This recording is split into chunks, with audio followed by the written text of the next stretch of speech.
प्यार करते हैं, ठीक है, तो क्या करो, यज्ञ रचाओ। यज्ञ माने हवन, वैसे यज्ञ माने देना है, हवन है, ठीक है, हवन भी है, पर यज्ञ माने परोपकार। क्या है? परोपकार, देना। आपके हाथ में सामग्री थी, घी था, और आप क्या कर रहे थे? दे रहे थे, ठीक है। अब देना बंद कर दिया है, अब देना बंद कर दिया। अग्नि जल रही है क्या? थोड़ी देर और रुक जाओ, वो भी बुझ जाएगी, और फिर देना चालू कर दोगे तो है, फिर जल जाएगी, फिर उड़ जाएगी। तो हम जीवन में प्यार करना चाहते हैं प्रभु से, तो फिर क्या करें? एक दूसरे को देना चालू करें।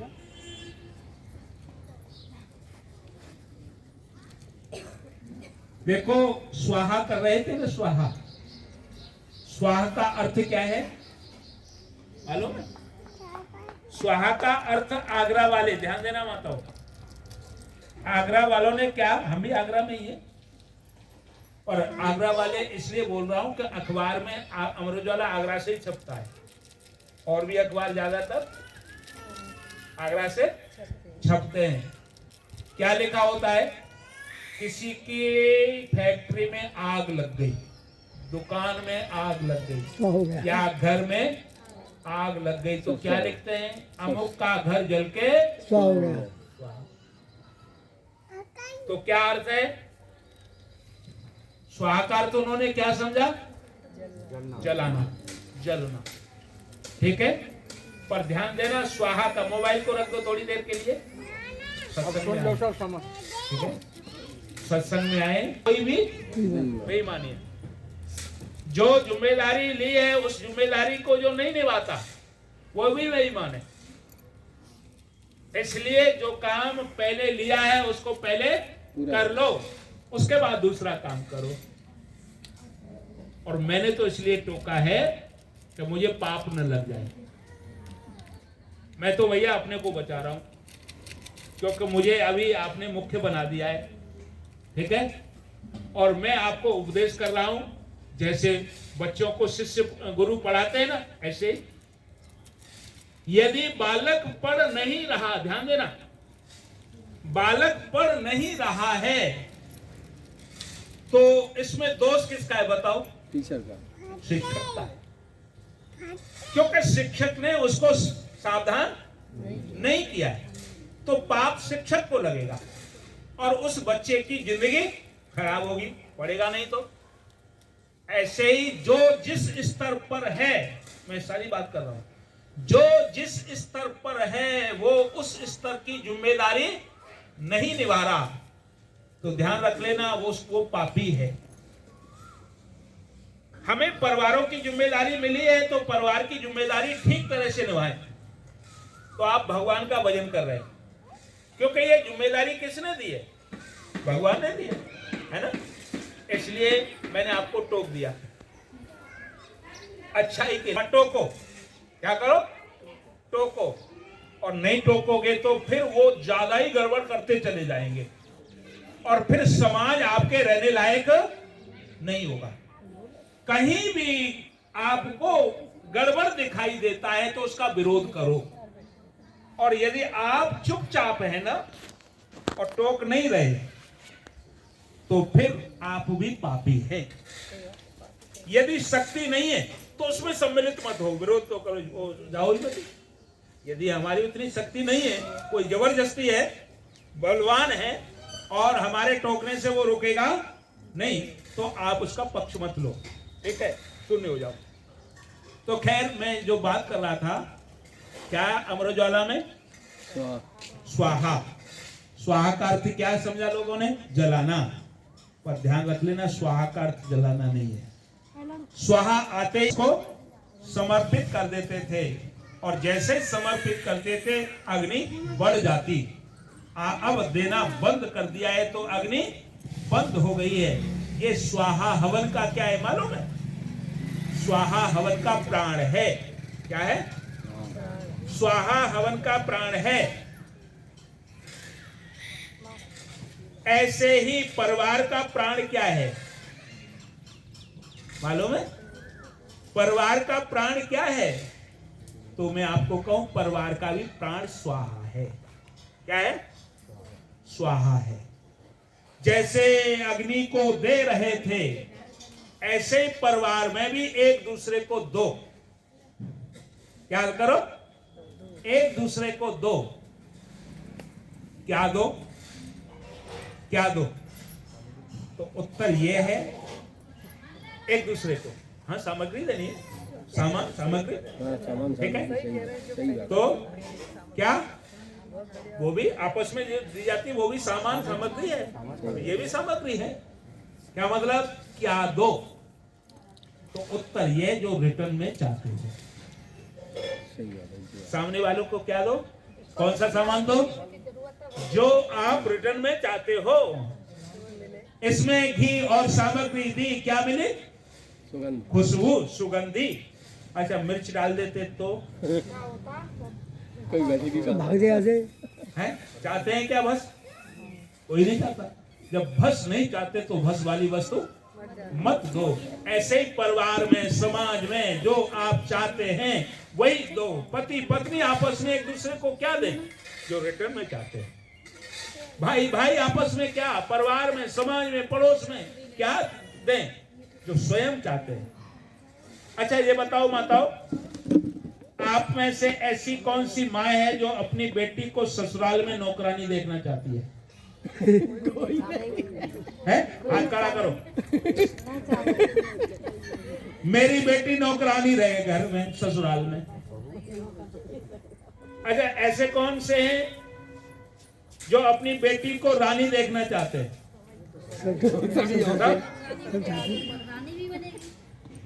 तो जो बहू आई है उसको क्या देखना चाहते हैं?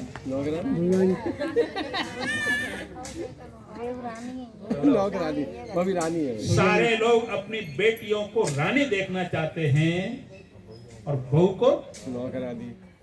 मेरी बेटी तो 8 बजे तक सोए, पति चाय बनाते थे चाहते हैं। पर ये जो आई है ना, ये तो सोती रहती है,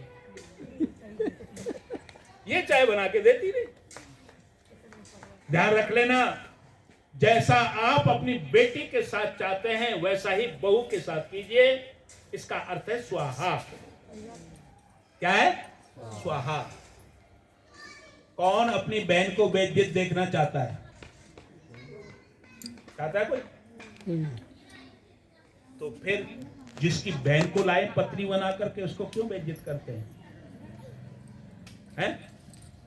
जो अपनी बहन के साथ सम्मान चाहते हैं वही पत्नी के साथ देते हैं, सम्मान करते हैं।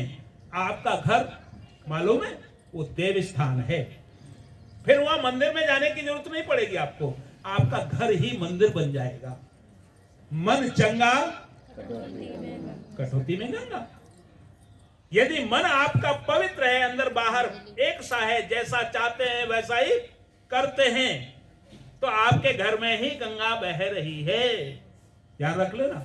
और आपके घर में ही स्वर्ग है। स्वर्ग कहीं ऊपर नहीं। अच्छा कोई स्वर्ग जाना चाहता है क्या? डर जाते हैं स्वर्ग के नाम से, क्योंकि मरना पड़ेगा। और मर करके कौन जाना चाहता है? तो अच्छा मर करके कहां जाते हैं मालूम है आपको? अरे यहीं तो रहते हैं, केवल शरीर बदलते है ना। तो स्वर्ग भी यहीं पर और नरक भी यहीं पर।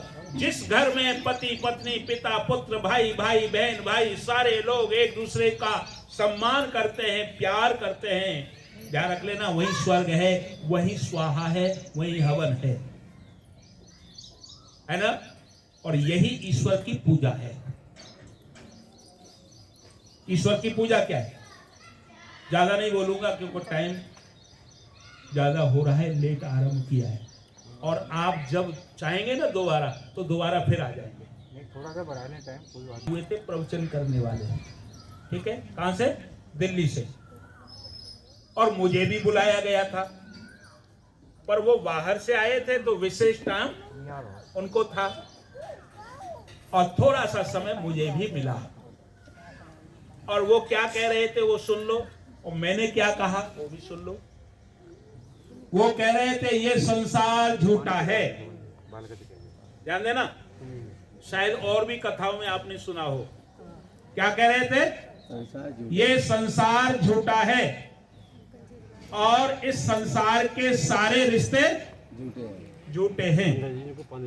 संसार से प्यार करोगे तो वो भी झूठा प्यार होगा। सच्चा प्यार करना चाहते हो, सच्चा प्यार करना चाहते हो तो संसार में एक ही सच्चा है, और वो कौन है? परमात्मा। इसलिए केवल परमात्मा से प्यार करो। क्या करो? परमात्मा से प्यार करो। संसार झूठा है, संसार से प्यार मत करो। ये उनका उपदेश था। मुझे भी 5-7 मिनट मिले कुछ कहने के लिए, तो ध्यान देना। मैंने क्या कहा माताओं? मैंने कहा ये बताओ ये संसार किसने बनाया? किसने बनाया? बोले भगवान ने। सारे लोगों ने कहा उत्तर दिया। किसने? भगवान ने। मैंने कहा भगवान झूठा है या सच्चा? तो बोले भगवान ही तो सच्चा है और सब झूठा है। मैंने कहा जब भगवान सच्चा है तो क्या भगवान ने संसार बनाया है वो झूठा बनाया है क्या? अपने बुद्धि के ताले खोलो। क्या भगवान जब सच्चा है तो वो क्या कोई झूठी चीज बनाएगा?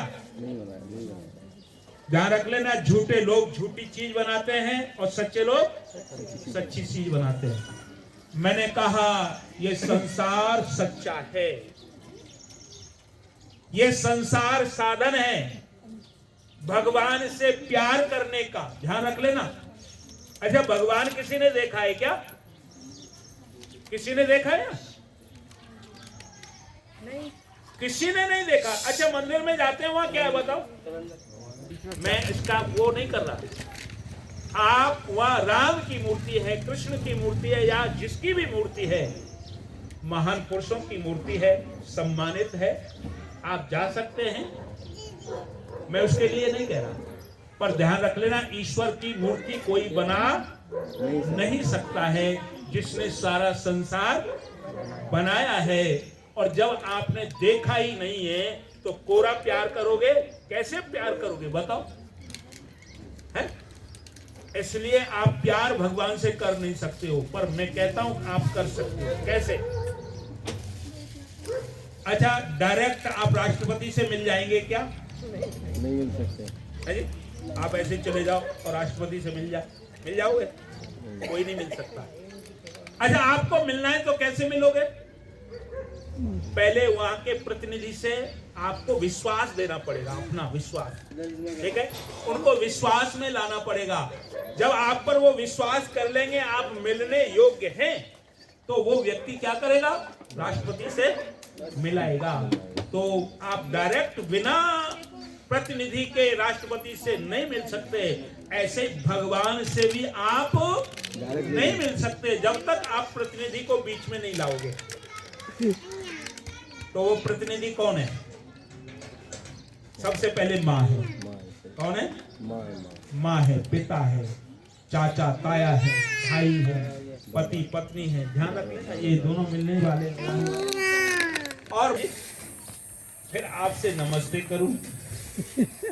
कौन कौन नमस्ते लेगा? डंडे से बात करेंगे। अब यही है, भगवान के बच्चों को हम बुरा करते हैं, ठीक है, और फिर उसका प्यार चाहते हैं। ध्यान रख लेना कभी भगवान का प्यार नहीं मिलेगा। आपका प्यार वो स्वीकार भी नहीं करेगा। इसलिए आप उसका प्यार चाहते हो तो प्यार करना सीखो। यहां पर बस इतनी बात कह दूं, प्यार कैसे करना चाहिए। फिर वाणी को विराम देता हूं। अच्छा ध्यान रखना, ये प्यार कहां से प्रारंभ होता है बताओ? पति पत्नी का हो, पिता पुत्र का हो, माँ और पुत्र का, माँ बेटी का, भाई भाई का, या दो प्रेमी और प्रेमिकाओं का, कोई भी प्यार है, ये कहां से प्रारंभ होता है? मालूम है आपको? किया है पर पता नहीं। माँ ने पुत्र से प्यार किया है, पिता ने पुत्र से प्यार किया है, पति पत्नी ने भी प्यार किया है, पर ये प्रारंभ कहां से होता है? बेटी बताओ। वो कुछ कह रही है। आंखें मिलती है, कहना नहीं जा रही है, देख कर। अच्छा सही, बहुत बढ़िया, बहुत जवाब दिया, अच्छा जवाब दिया, बहुत बढ़िया जवाब, बहुत बढ़िया बेटा, बहुत बढ़िया। चलो अच्छा सही बात। पहले क्या देख दो आंखें मिलती है, किसी की भी हो, किसी को माँ भी सबसे पहले आंखों में पुत्र को देखती है, सही बात। पति पत्नी भी, दो प्रेमी प्रेमिका भी, कोई भी हो दुनिया के, आंखों में प्यार होता है, ठीक है? फिर आंखों के प्यार के बाद आगे फिर कहां तक बढ़ता है? फिर शरीर से प्यार बढ़ता है, शरीर से प्यार करने लग जाते हैं, और जो शरीर तक ही प्यार करते हैं, ध्यान रखना, आंखों में प्यार प्रारंभ हुआ और शरीर तक रह गया, तो वो प्यार झूठा होता है। वो प्यार कैसा होता है? झूठा होता है, क्योंकि वो प्यार टूट जाता है। अब शरीर हमारे लायक नहीं रहा, ध्यान देना, शरीर हमारे लायक नहीं रहा तो क्या करते हैं लोग? उस शरीर से संबंध तोड़ देते हैं, माँ को छोड़ जाते हैं, पिता को छोड़ जाते हैं, पति पत्नी के रिश्ते टूट जाते हैं, भाई भाई के रिश्ते टूट जाते हैं, क्योंकि वो शरीर से प्यार करते हैं। पर मैं आपको कहूं, अंतिम समय तक आपका प्यार रहे, जब तक आत्मा है तब तक प्यार रहे, और फिर वो परमात्मा तक पहुंचे। अच्छा ये बताओ, शरीर से आगे क्या है? आत्मा।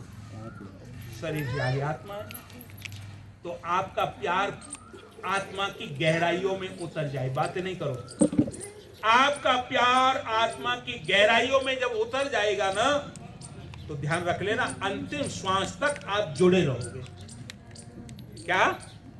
अंतिम श्वास तक आप जुड़े रहोगे, आपका रिश्ता कभी टूटेगा नहीं। और जो आत्मा से प्यार करता है वही परमात्मा से प्यार करता है, और जो आत्मा से प्यार नहीं करता, यहाँ के रिश्तों से प्यार नहीं करता, वो भगवान से, सृष्टि से प्यार नहीं करता है, और वो यज्ञ भी नहीं करता है। यज्ञ माने परोपकार, एक दूसरे को सम्मान देना, एक दूसरे को वस्तु देना, एक दूसरे को जो भी चीज चाहते हो वो देना, है ना, जीवन देना। एक के ऊपर बोला सुना आपने, उसके आधार पर आपको बात की। और थोड़ी सी बात ये कह दूं, आप जितने भी देवी देवताओं का पूजन करना चाहते हो तो ध्यान रख लेना, ये हवन सारे देवताओं का मुख है। जैसे इस मुख के खिलाने पर शरीर के सभी अंगों को शक्ति मिल जाती है, कोई भी